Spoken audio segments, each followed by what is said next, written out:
Lord, to finally see you, what a joy beyond words.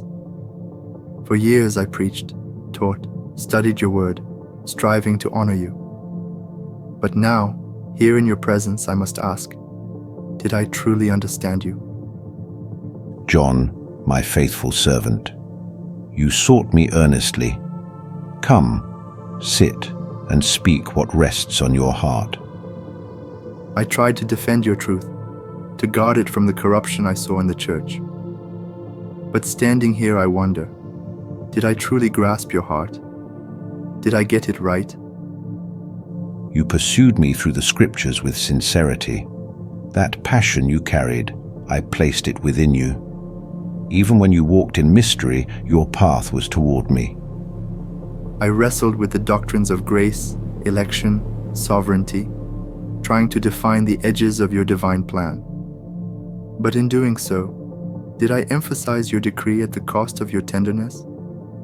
You glimpsed part of the great mystery, and you were right to honor my sovereignty. But my love is not separate from my will. It saturates it, like sunlight in the morning air. You were not wrong, John, but there was more to see. My heart weeps for the lost, even as I reign over all. My writings spread far, but I watched as they were used to divide, even to boast. Theology became a weapon for some. What I meant as a call to holiness sometimes became a banner of pride. Did I fail to balance truth with love? Truth is a sword, but without love, it only wounds. I saw your prayers, your agony for clarity, your deep longing to honor me. Intentions matter. Though your legacy was misused by some, I see the tears you shed when they misunderstood. You planted seeds. Some bore fruit, others bore thorns. I dreamed of Geneva as a reflection of your kingdom, a city of order and reverence. But in building it, did we lean too much on control? Did we forget that holiness must flow from within, not just be enforced by law? Your vision was noble, but no earthly system can replace the work of my spirit in human hearts. Discipline matters, but love is the true foundation. I am the good shepherd, John. I lead. I do not drive. Servetus, he denied your divinity. We saw him as a danger to the church. We condemned him to death. I still see the fire. Lord, was that justice or fear wrapped in righteousness? You judged as your age taught you, but I did not come to condemn. I came to save. The cross, not the sword, is my answer to heresy. Truth must never silence compassion. Let mercy triumph, especially when it's hardest. The church was corrupt, indulgences sold, pulpits silenced by gold. I burned with urgency. We had to reform, to wake the sleeping body. But did our cry for purity drown out our call to unity? I called reformers like you to shake the foundations, and you did. But true reformation isn't just tearing down rot. It's rebuilding what was lost: love, humility, reverence, and grace. Let your successors never forget that. Lord, did the Reformation draw your church closer? Or did it fracture it too deeply? It did both. It revived my truth, but it also divided my flock. I long for unity, not of ritual, but of heart. Different denominations can still be one body, if their hearts are mine. Let love lead future reformation. What would you say to those who follow my teachings today, who build their identity around my name? Learn from John, but follow me. Let theology lead to worship, not war. Let doctrine birth compassion, not contention. Be known, above all, by your love. If I had known you like this, seen your face, walked with you here, would my writings have been different? Perhaps. They might have softened. You defended truth with boldness, but here you've met the shepherd's gentleness. The truths remain, but eternity shifts the lens. Your pen captured doctrine, but love captures my heart. I gave my life for you. I preached, wrote, and labored, sleepless nights spent with ink and parchment. But in the end, was it pleasing to you? You were not perfect, John, but you were mine. You sought me with a sincere heart, even in your flaws. Well done, good and faithful servant. Enter into the joy of your Lord. John, there are things you did in zeal that carried unintended consequences.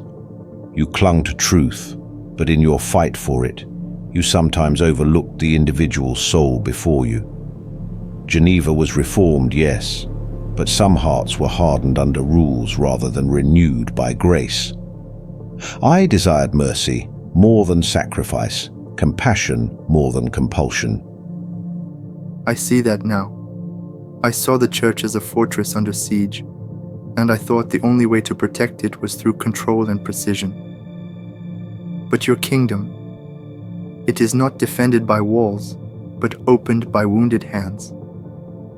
Yes, you bore a heavy burden to guard sound doctrine, but some of my little ones needed gentleness, not correction. Some were hungry for my love and received fear instead. I do not fault your heart, I honor it. But know this, zeal must be yoked with gentleness. That is the way of the Lamb. If I could go back, if I could hold the hands of those I debated, those I judged harshly, I would tell them of this love I now see. I would preach more than election. I would preach adoption.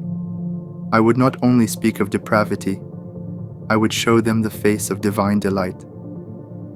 And that is why you're here, John. Heaven is not for the flawless. It is for the faithful who, in their pursuit of truth, still hungered for me. You longed for me, even when your theology could not hold all the pieces. And now you see the whole. Lord, thank you for your mercy, even toward a man who thought he had you figured out. Come now, there is more to see. Let me show you the saints your words help save, and also those who were wounded, that you may learn and grow, even here. A vision appears around them of churches, preachers, families reading scripture. These are your fruits. Many were nourished by the word you upheld. But I also want you to see where misunderstanding bred division, where a gentler voice may have led more hearts home. It is both a joy and a sorrow, Lord, but I welcome it. Teach me still. That is the posture of heaven, John. Humility does not end in glory. It deepens. Even here, my disciples continue to grow, to love more fully, to see more clearly. Lord, the world I left behind, it has grown more complex. Denominations, digital pulpits, debates I could not have imagined.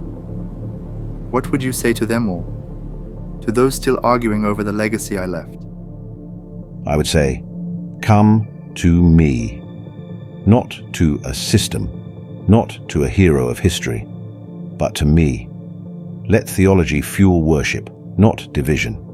Let the Spirit breathe life into doctrine. Let love win arguments without needing to speak louder.